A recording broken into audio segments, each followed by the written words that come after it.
Welcome to World on Water, Global Boating News. We're here at the Woolwich Dock where behind me here we've got Wild Oats 11 to 30 metre Super-Maxi who suffered damage in the Cabbage Tree Island race, and fortunately Mark Richards, the skipper, has given up his time to come and talk to us and just let us know what happened on that night and the amazing efforts that are going on behind the scenes to get this boat back in the water ready for the Hobart race. How the hell we kept the boat in the mast in the boat, I have no idea today. I mean, the guys did an amazing job. It was very dark at the time.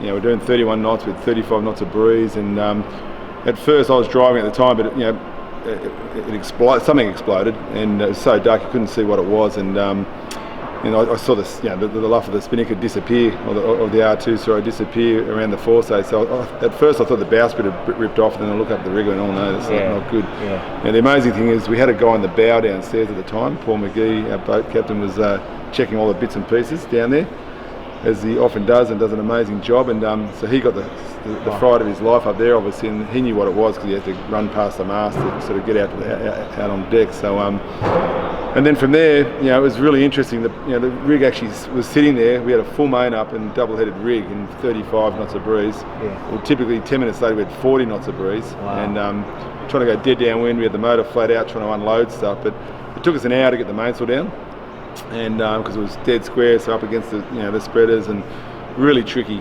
conditions to do it. It was very dangerous, obviously, because we didn't know how long the rig was going to hang in the boat for.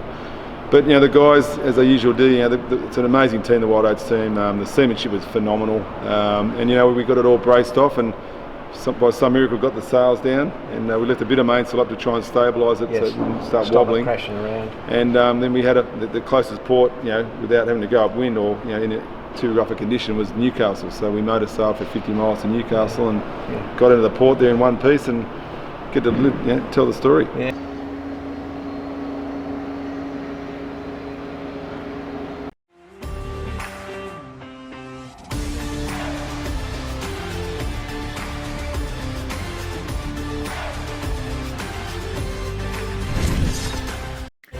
Here is the World on Water for November 15, and in the last 7 days, over to Alex Thomson and Hugo Boss as he heads to Cape Verde.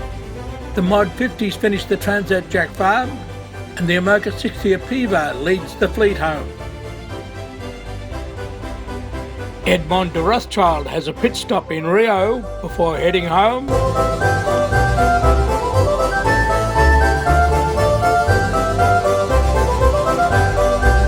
Act 6 of the MC-38s was on Sydney Harbour,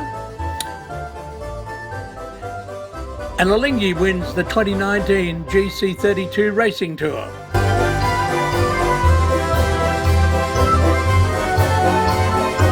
Meanwhile, the Clipper fleet are celebrating in Brazil.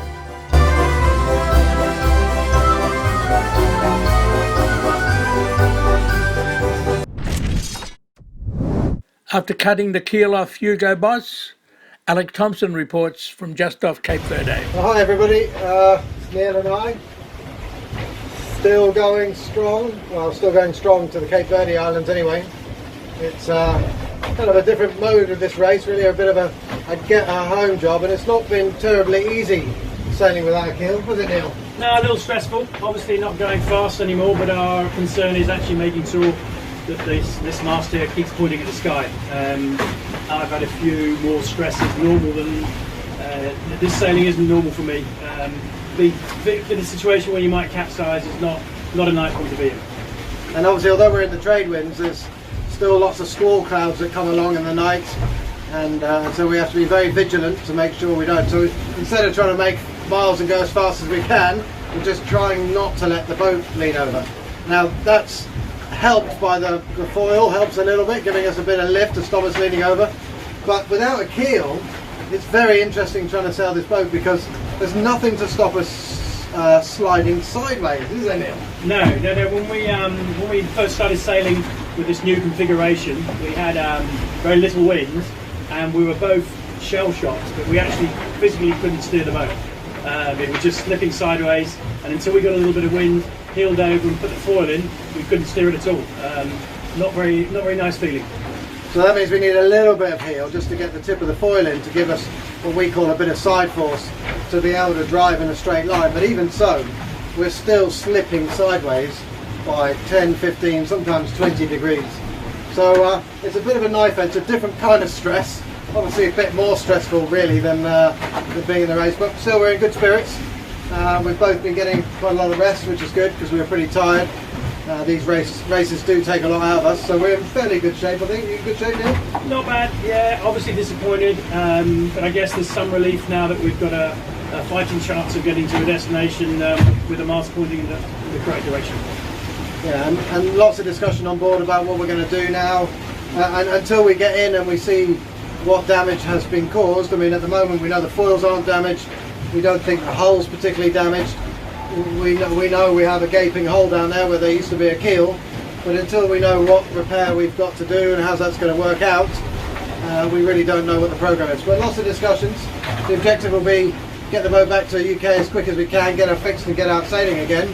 And the team are in Cape Verdes waiting for us, and I'm sure you will, Neil, be breathing a huge sigh of relief when we make land, which will hopefully be tomorrow morning. More then. Thanks.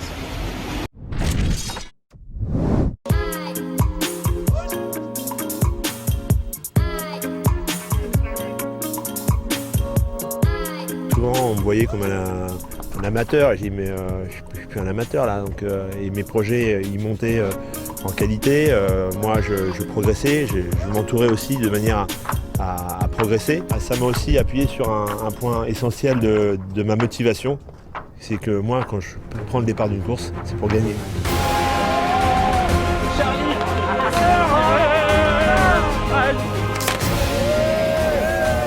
Quand on part du Havre, on sait que ça va pas être facile. Et après, il se passe plein de trucs. Après, il y a le match. Quand on regarde en arrière, on a l'impression d'être parti, d'avoir vécu une aventure incroyable. Je savais qu'avec Antoine, ça le ferait. Ces qualités humaines qui collent à notre projet. Je suis très content que Gilles m'ait demandé de venir avec lui. Et donc on est parti et on a très bien fait, je pense. Le but ultime, c'est de gagner. Et puis après, on est dans le bain, et après il se passe plein de trucs. Déjà, j'ai déjà commencé à regarder derrière notre trace par où on est passé, la météo qu'on a eue. Et en fait, c'est comme dans un livre. Ça s'est passé comme dans un livre.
Vers l'arrière.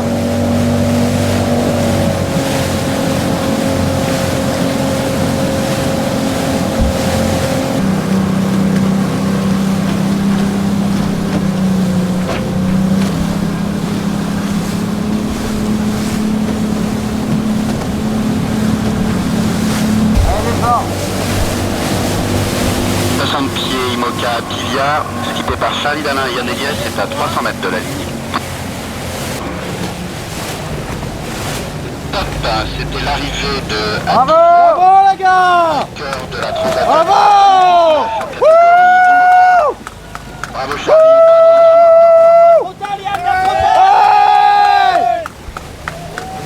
Pivia.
trouver d'eau et on n'a pas d'eau à bord. Pour faire la vaisselle. C'est con quand même.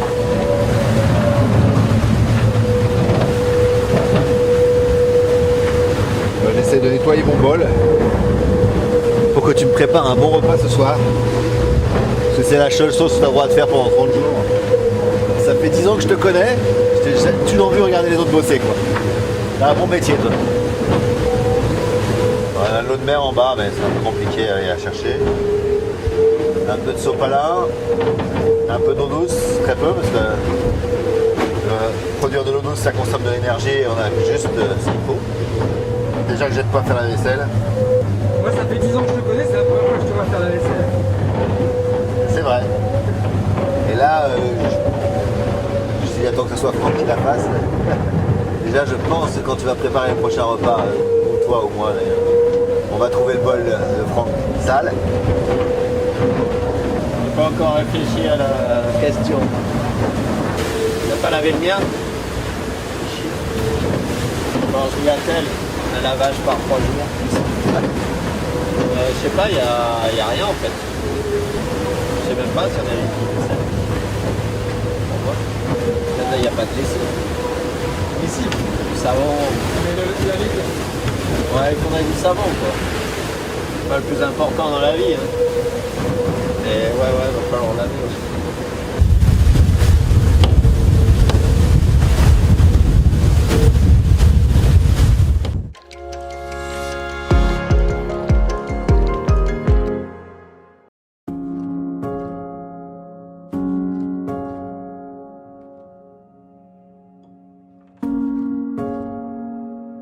C'est une crêpe longue conservation. On les a mis sous vide, mais il s'est passé un phénomène. Elles se sont scellées. Ça, c'est de la bonne crêpe. Il se trouve en vrac.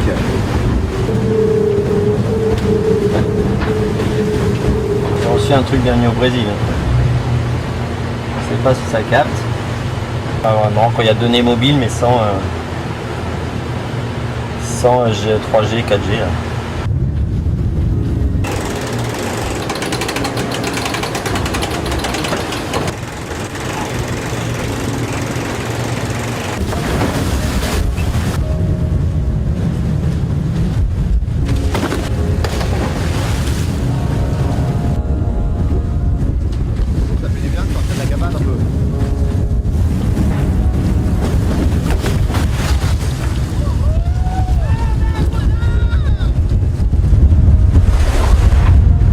Ça te dérange pas si on s'arrête pour récupérer un poisson?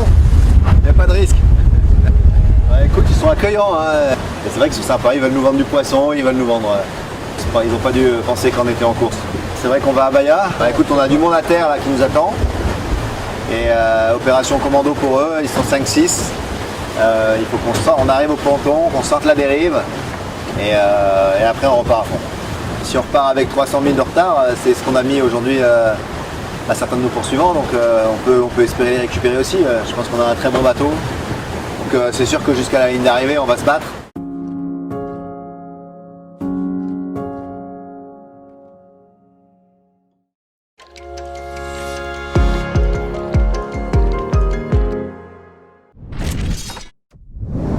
Well, here we've got the carbon fibre mast out of Wild Oats 11, and as you can see, 42 metres in length, all carbon fibre, very lightweight, very stiff, but it was this part of the mast just below deck that compressed by 300 millimetres under what is estimated around 60 tonnes of compression loading. And it just shows you the amazing forces that are on these boats. So they will be cutting the damaged section of the mast away. Southern Spars will produce a new bottom section and they'll sleeve it and join the mast so it'll be back together in no time. And as we said in the interview, the rigging has gone away to be replaced. The damaged rigging has been replaced, which is also carbon fibre, and also the rigging that wasn't damaged will be analysed and x-rayed just to make sure there's no imperfections in there, because you can imagine putting all this work together, putting the rigging back on, and all of a sudden you have a fail, and then you do have a major catastrophe with the mast.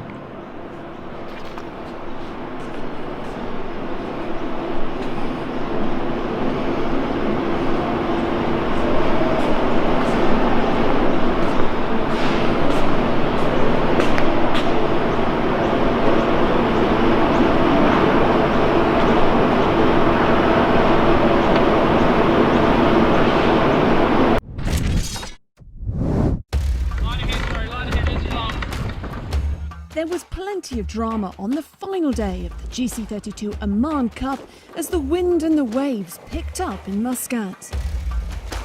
Looking to secure the title, the home team Oman Air pushed hard from the start. However, the GC32 World Champions Alinghi proved themselves once again to be the most consistent team on the tour. The Swiss crew put in an almost flawless performance, scoring 2 bullets in the second.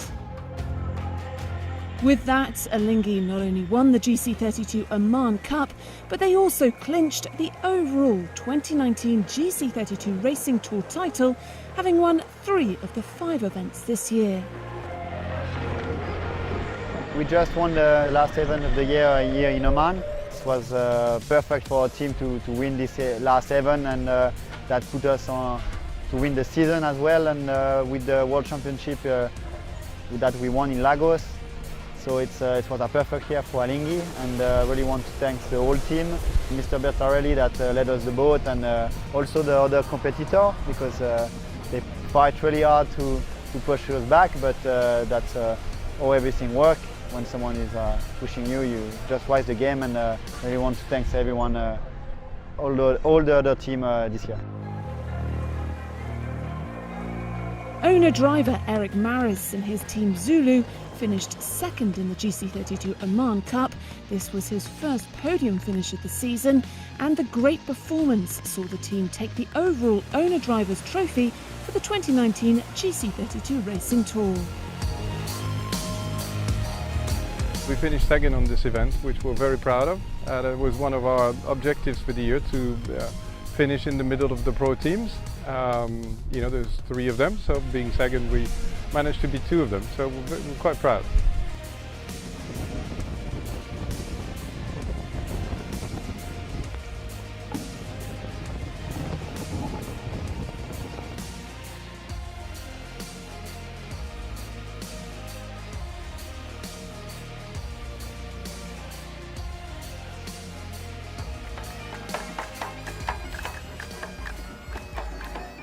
The prize giving for the 2019 GC32 Racing Tour took place in the Al Mous Central Square in Muscat, where the winners and tour friends celebrated what has been another fabulous season on the 2019 GC32 Racing Tour. We'll see you next year for more high-speed foiling action with these state-of-the-art catamarans.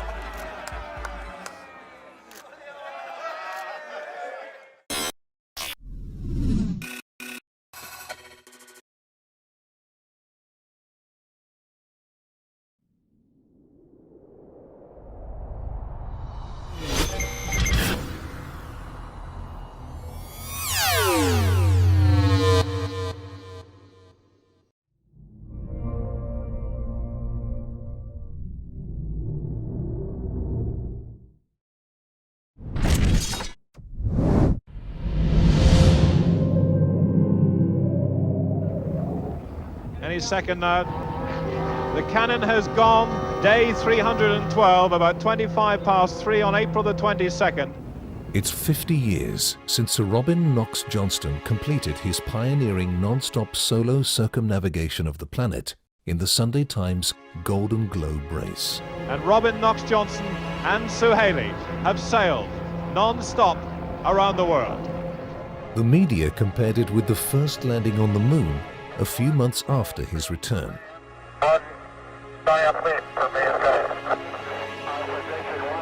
There are still fewer people who have sailed solo around the world today than have orbited it in space. 25 years later, during a climbing expedition with British mountaineer Sir Chris Bonington, the initial concept of the Clipper race was born.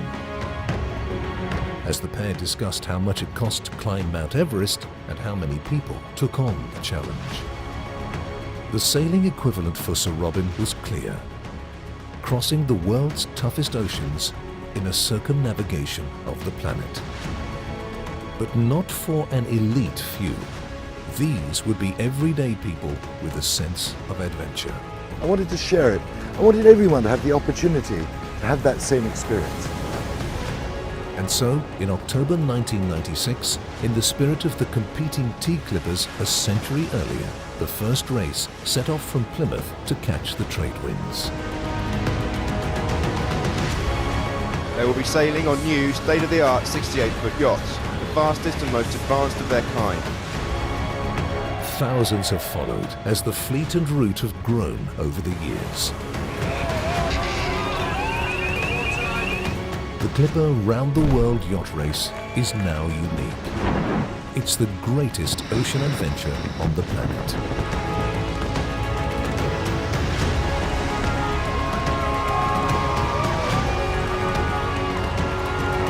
"20 years from now, you'll be more disappointed by the things you didn't do than by the ones you did."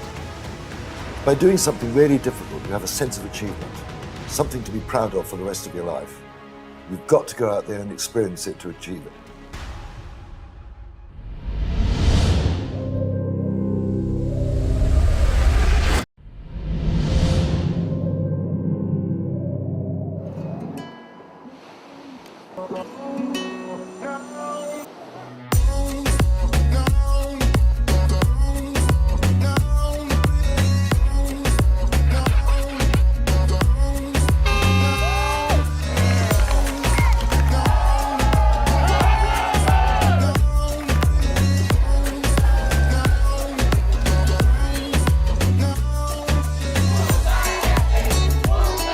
It feels like home. I'm so excited. Like, look at the crowd. It's so amazing.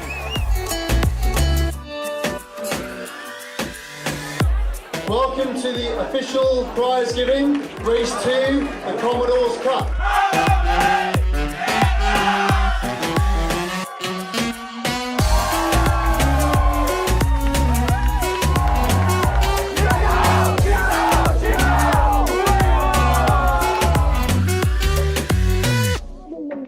We've been invited to the Sasado. It's really tremendous. Just wonderful, wonderful food, wonderful company, mixing with all the other teams.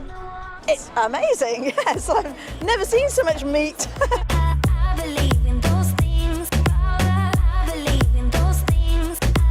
Bueno, lo que estuvimos haciendo hoy con los alumnos de Escuela de Vela y los tripulantes de la Clipper es intentando sacar todos los plásticos que desgraciadamente el ser humano deposita en el agua y también en la tierra y van a parar a la playa. Seattle is pioneering. The oceans are our future and we're looking after the environment the best way we can, but actually loads of other people from other boats have come to join us, which is amazing. We came up for some wine tasting event with Garthon, and it's been a wonderful event. They've instructed us on these great wines they make here in this country, and they've been enjoyable. In fact, I've been drinking them all week, so we've had a lot of fun.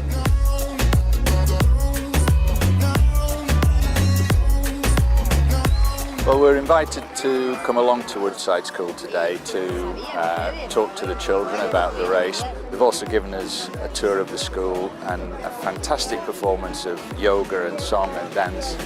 I think it's not just about sailing, it's about adventure and challenging yourself, which I think is a great message for young children everywhere.